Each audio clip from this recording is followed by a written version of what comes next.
Seema Mustafa, senior journalist. What are your key observations about the Muzaffarnagar riots?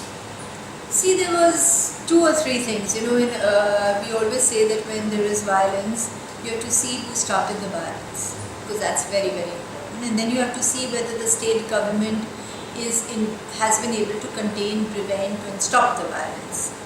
The main things in Muzaffarnagar was that there was enough evidence that before the violence, that trigger, when the actual incident took place, there was tremendous rumors and lies and distortions being spread, clearly with the BJP and the RSS, which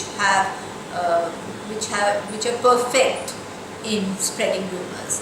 And most of the rumors this time were about women, that your women will be raped, or your women will be taken away, or ye bahu beti ki baat, or love jihad ki baat. So there was a lot of this happening. And so that when the incident took place, people were already tense.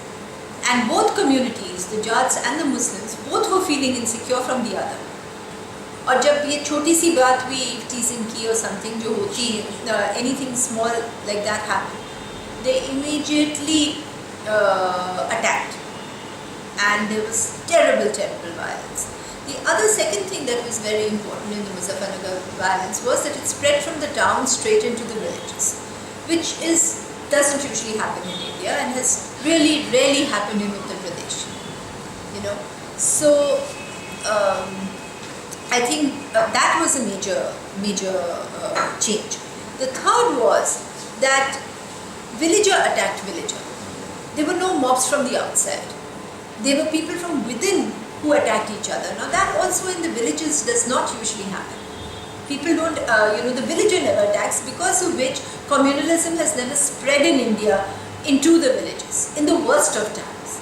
So these were, very significant developments and in the Muzaffarnagar violence. And the one more I'll quickly add is the inability, the failure, the incompetence, or the deliberate act of the government to prevent the violence, to contain the violence, and to rehabilitate the people. You led a fact-finding team in different villages affected by the Khanur riots in Muzaffarnagar and neighboring districts. Could you find any political conspiracy behind the riots? Political conspiracy might have been hatched by the ruling Samajwadi Party or BJP, Bharatiya Janata Party.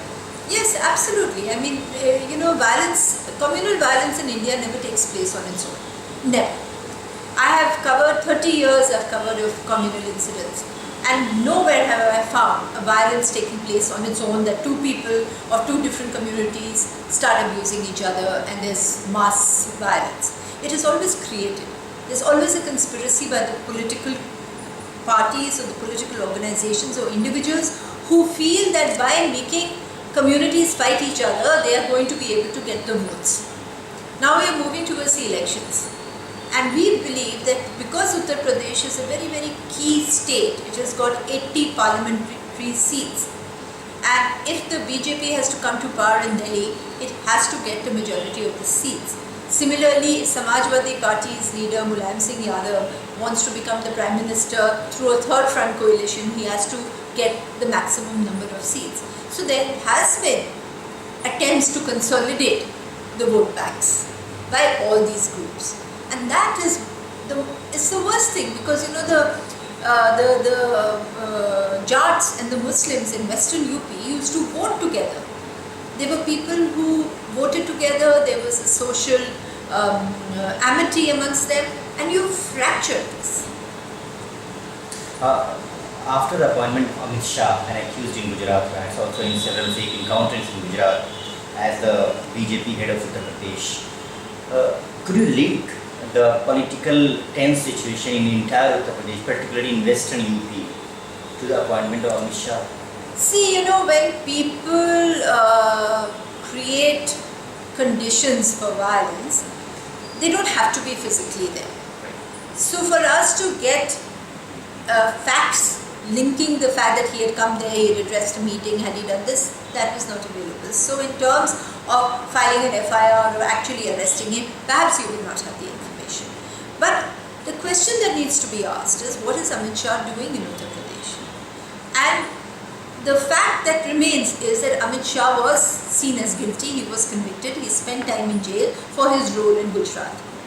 Having established that, and the fact that he was very close to Narendra Modi, played a very, very important part in the 2002 carnage in which thousands of Muslims were killed. What is he doing in UP? Because in Uttar Pradesh you have leadership of the BJP which can manage the elections. If he is there just for managing the election, it's an old party, it has a good organization and it can manage the elections. So the question that we need to ask is, why has Amit Shah been sent there? Clearly not to manage elections in the sense of polling and setting up polling booths and getting the polling agents or leading a campaign. He's obviously been sent for something else. And I don't think it's a coincidence that the kind of violence we've seen in Muzaffarnagar was very similar to some of what we had seen in 2002 in Gujarat.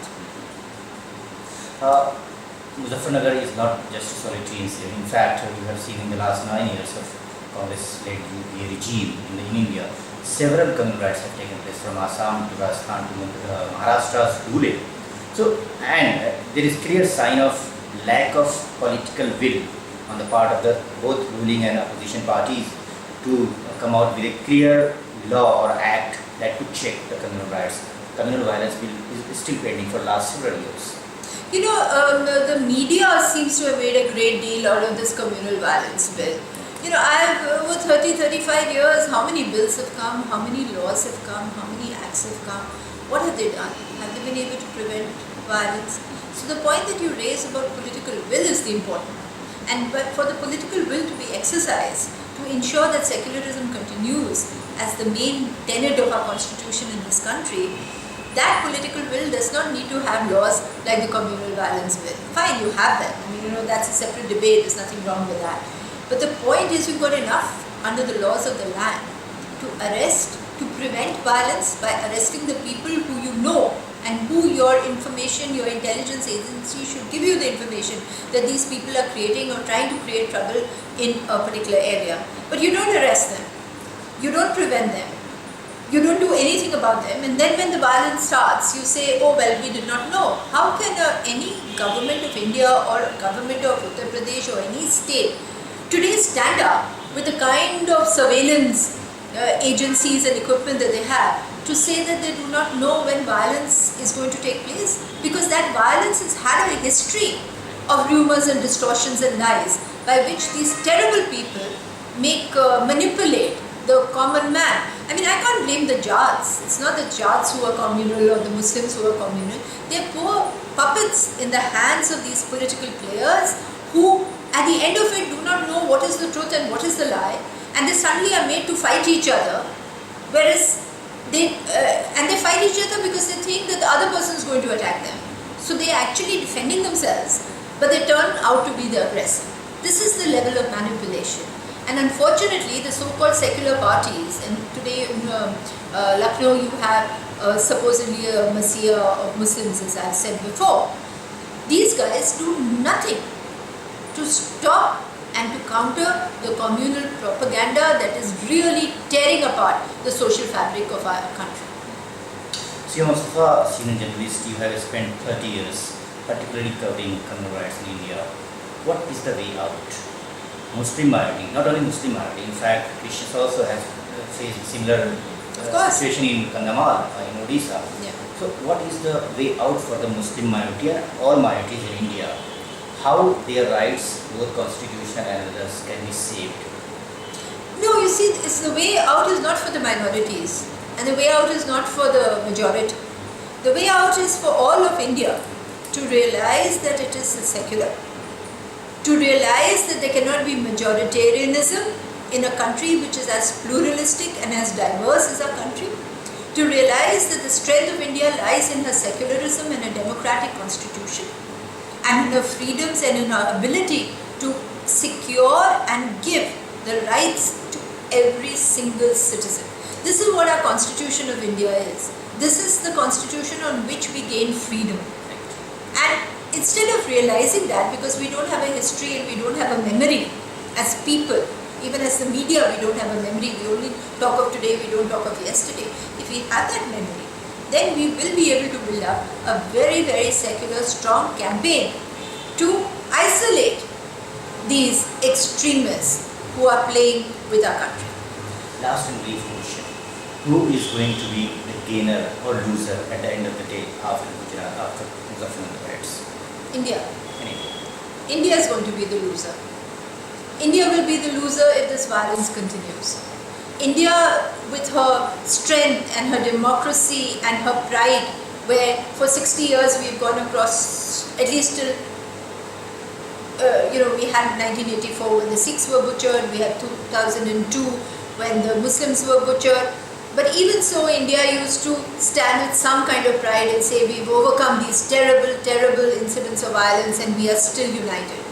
But if we continue with this violence, how long will India be able to absorb it? And the loser will not be the Muslim or the Sikh or the Hindu or the Christian. This loser will be this country and all the citizens of India. Thank you very much.